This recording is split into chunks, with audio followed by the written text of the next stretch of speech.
Talk about banks. We got Bank of America announcing earnings at the end of the week. Everyone's looking forward to that. Bill Bartmann joins us right now, author of Bailout Riches, to talk a little bit about failing banks. Bank of America, not one of them, but there are several out there. Welcome, Bill. Well, welcome. Thank you, and good to see you again. Is there a sort of misconception that when all these banks fail, that the FDIC takes over all of them? Well, there is that misconception. The FDIC is one of the regulators that takes over failed banks, and it's the one that probably gets the most shrift because the OCC and the Fed don't seem to get much press these days. But the FDIC is the one who is essentially of all Americans, and they're the ones that make sure that when the banks do fail, that they are liquidated in the most efficient fashion. The FDIC is broke, though, isn't it, for all intents and purposes? It is. Well, for all intents and purposes, it's broken. For financial purposes, it's absolutely broke. It's about $64 billion in the hole. In the last 3 or 4 months, Sheila Bair issued a premium notice to all of the 8,100 member banks, asking them to pay in advance the next 3 years worth of premiums. Well, they have done that. That money has come into the FDIC coffers, and the FDIC has relatively promptly spent all of that money, which kind of leaves them between a rock and a hard place because the bank failure rate is really just beginning. So there's going to be a lot of losses coming in the near future. What do they do to try and stem the tide here with these losses? Well, the only thing they can do is to dispose of the assets that they've acquired from these liquidating institutions, and one of them is an auction that's going on this morning in Atlanta. It's the loans that come out of the old Silverton Bank. When Silverton failed, it kind of was about a 5.6 on the Richter bank scale because Silverton was kind of a banker's bank. It did a lot of participations, and now the FDIC is offering to sell about $400 million worth of loans that came out of Silverton.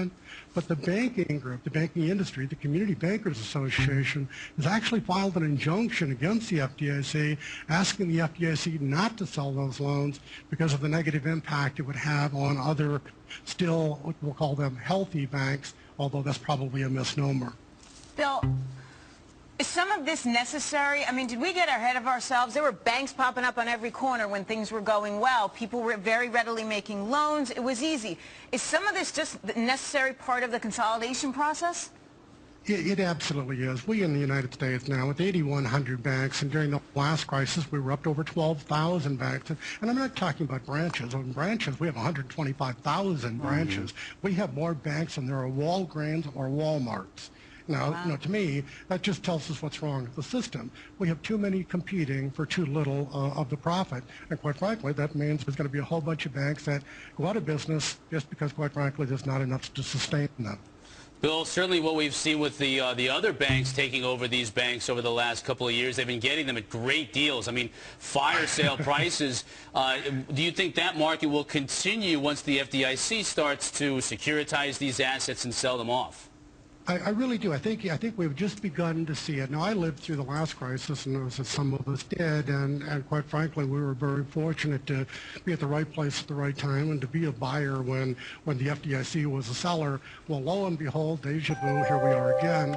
The FDIC now has 207 banks in their basket and about to add perhaps as many as 1,000 more. And when the FDIC starts selling, it really just pushes the prices down. So it's a great time to be a buyer and a real bad time to be a bank. Bill, a lot of people blame the regulators for all these bank failures. You know, Washington Mutual hearings are going on right now. Largest bank failure in history. Question was, where were the regulators? Is that part of this? Do we blame the Office of Thrift Supervision, the FDIC, for the fact that we have so many failures going on right now? Absolutely, and I love Sheila Bair. I think if I've been happily married for 36 years. If I wasn't married to my wife, I'd chase Sheila Bair down to catch her. Because I think she is probably the smartest woman in Washington, and I don't put all of this at her doorstep. But the regulators clearly were on watch, and this happened on their watch. So much like the captain of a ship, there's got to be somebody that's held accountable and held responsible, and quite frankly, there was an awful lot of people that dropped the ball on this one.